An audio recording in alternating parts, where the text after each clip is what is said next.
when you're doing any kind of punch or kick, you only predominantly need to be on one leg. Let's look at the example of the Superman punch, where you tip forwards, extending through the hip, not through the floor, but into, actually away from the opponent. So this is different to if we're sinking into the floor. We're actually extending out, not into an anchor point, but just as the opposite of the extension through the arm. Similarly, we can pivot into the punch by sinking into this one.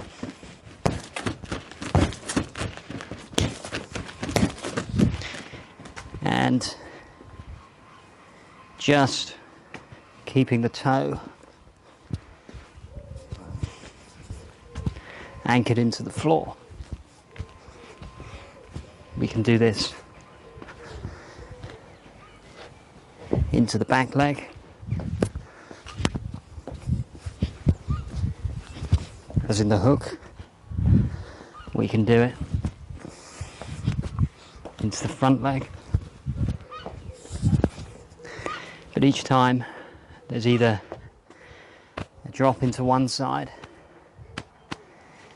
and an extension through in this side. There's a compression and extension. This is also the case when kicking. Actually lifting this slightly and bending it allows us to extend fully, releasing the kick.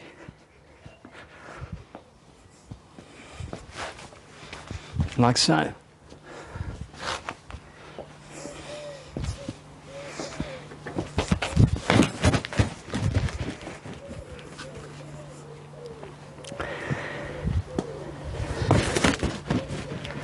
So that's one way. As we see with the Superman punch, there's actually a total lift off the floor.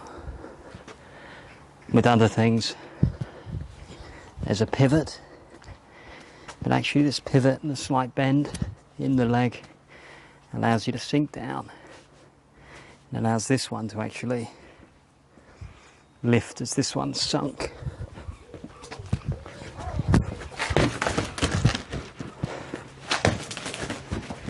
Like so. So it's important that you sink down low to be able to have the mobility, to be able to do the kicks. This is particularly important with the side kick.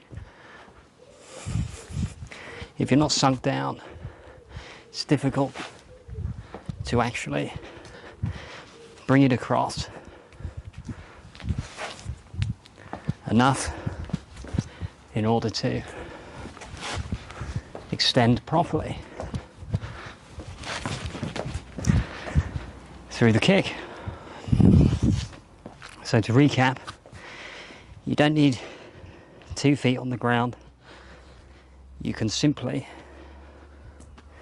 pivot by extending through the toe, lifting. You can drop, sink down into one foot, whether that's the back foot or the front foot. This requires a low center of gravity and a raise at the same time and a lift so that this remains extended. If you're just sunk, there's no extension. If you stretch the spine, sinking down, lift the hips,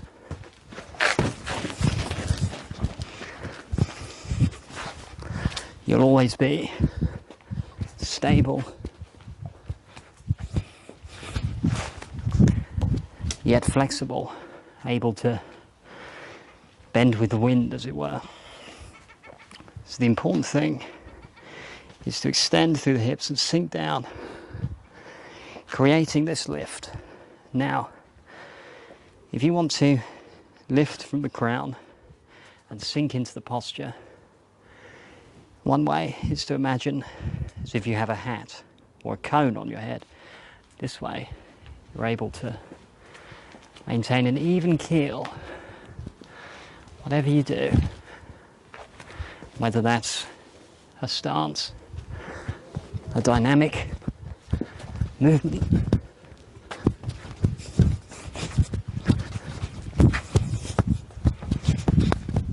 like so,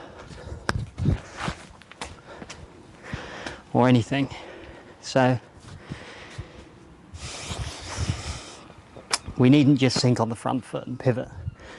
We can work from the back foot.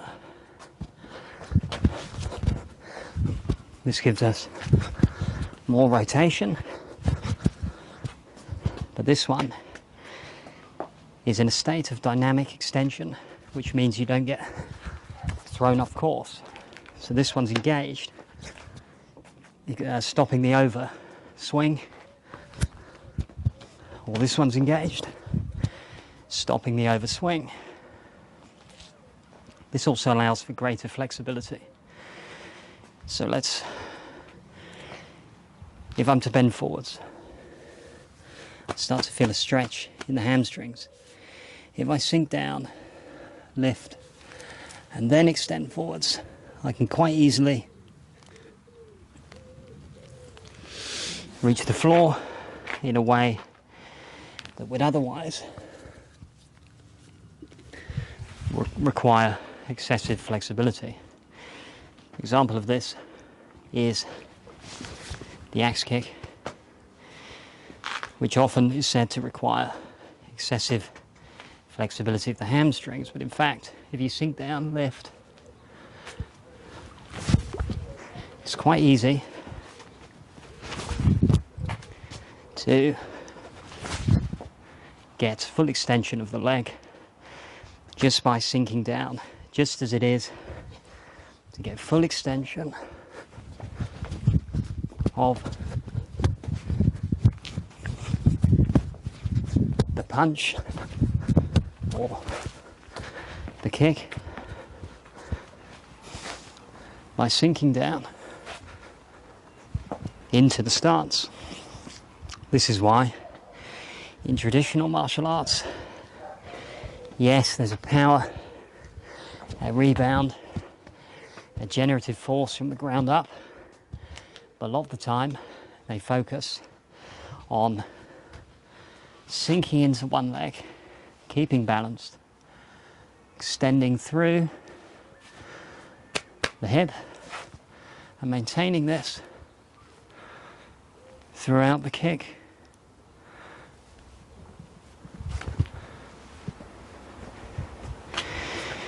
Rather than simply pushing off the ground. Yes, pushing off the ground is a way to generate force when we're sprinting.